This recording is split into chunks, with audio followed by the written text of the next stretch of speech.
সেখানেও ফ্ল্যাটে আগুন, ঘটনাস্থলে পৌঁছেছে দমকলের 3টে ইঞ্জিন। মল্লিক বাজারে ফ্ল্যাটে আগুন। সান্নিক রয়েছে আমার সঙ্গে। সান্নিক, কখন আগুন লাগলো, কি ঘটনা, কি জানা যাচ্ছে?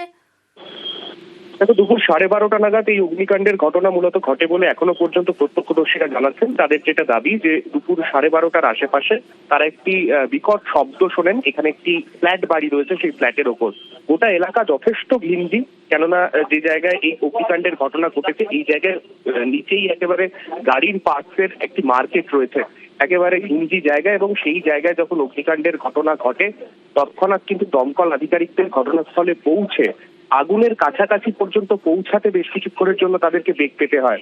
যদিও দমকল আধিকারিকরা যেটা জানাচ্ছেন, আগুনকে তারা নিয়ন্ত্রণে এনে ফেলেছেন, তবে যেহেতু প্রচন্ড ঘিঞ্জি জায়গা এবং যে বাড়ির মধ্যে আগুন লেগেছিল সেখানে বেশ কিছুটা স্মোক রয়েছে এবং আশেপাশে যাতে নতুন করে কোনো পকেট ফায়ার থেকে আগুন নতুন করে না ছড়িয়ে পড়ে সেই জন্য কাজ কিন্তু এখন চালিয়ে যেতে হচ্ছে।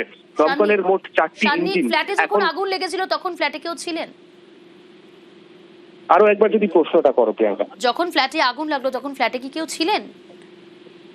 দেখো, যেটা জানতে পারা যাচ্ছে যে ওই সময় আগুন লেগেছিল বাড়িটি ফাঁকাই ছিল বলে জানতে পারা গেছে। কেউ আটকে পড়া বা আনন্দপুরে যে ঘটনা আজকে আমরা সকাল থেকে দেখতে পাচ্ছি উদাহরণে অনেকে আটকে পড়েছিলেন, এই ধরনের কোনো ঘটনা কিন্তু এখানে ঘটেনি। এবং যে জায়গায় অগ্নিকাণ্ডের ঘটনা ঘটেছে জায়গাটি ঘিঞ্জি হলেও তৎক্ষণাৎ জায়গাটিকে দমকল আধিকারিকরা এসেই কিন্তু প্রথমে ফাঁকা করিয়ে দেন। এবং আজকে যেহেতু ছুটির দিন তাই এই মার্কেটও আজকে পুরোপুরি বন্ধ ছিল সেই সময়। তাই নতুন করে এই যে মার্কেট, সেই মার্কেটের মধ্যে যে ভিড় থাকে সেই ভিড়ের কোনো আলাদা করে কোনো ক্ষয়ক্ষতির কারণ কিন্তু সেটা হয়ে দাঁড়ায়নি। এবং এই মুহূর্তে যে ছবি আমরা দেখতে পাচ্ছি ধোঁয়া এখনো পর্যন্ত রয়েছে অল্প অল্প। মাঝে মধ্যেই জানলা দিয়ে যখন ভেতরে জল দমকল আধিকারিকরা নিয়ে যাচ্ছেন সেই সময় আগুন এখন নিয়ন্ত্রণে। বেশ।